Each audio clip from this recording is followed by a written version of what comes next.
Friends, నా పేరు మాణిక్యాలరావు. మాది విజయవాడ పక్కన చిన్న పల్లెటూరు. నేను ఇంటర్మీడియట్ చదివాను. నేను చిన్నప్పటి నుంచి చిరంజీవి సినిమాలు చూస్తూ పెరిగాను. ఆయన అభిమానం మీద నేను కూడా ఆయన అలాగనే సినిమాలో ఇంట్రెస్ట్తో వచ్చాను సినిమాల్లో చేయాలని. కానీ ఎన్నో ఆఫీసులు, నేను చాలా ఆఫీసులు తిరిగాను, ఎక్కడా నాకు అవకాశాలు రాలేదు. నేను తెలుగు ఫిలిం జాబ్ వాళ్ళని సందర్శించాను. వాళ్ళు నాకు చాలా చక్కగా గైడెన్స్ ఇచ్చారు.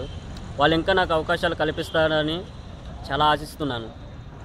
Thank you for Telugu film job. చూడప్ప సిద్ధప్ప, నేను సింహం లాంటి అది గడ్డం గీసుకోలేదు, నేను గీసుకుంటాను, అంతే తేడా. మిగతాదంతా సేమ్ టీ. అయినా లాస్ట్ మంత్ మనకు వచ్చేదంటే దానికి వచ్చే కిక్కే వేరప్ప.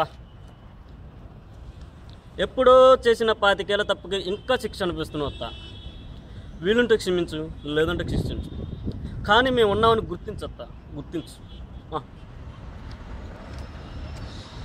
చూడప్ప సిద్ధప్ప, చెస్ బోర్డులో రాజు ఒకడికి అటేస్తాడు, ఒకడికి ఇటేస్తాడు. ఎందుకంటే వాడు వెనకాల మంత్రి ఉంటాడు కాబట్టి, ఆడి బలం ఆడదే. మరి నీ వెనకాల ఎవడు ఉంటాడు? ఎవడిని చూసి కేకలేస్తావు, ఎవడు మేసం చూసి కత్తితో, ఎవడి కండ చూసి రెంకెలేస్తావు.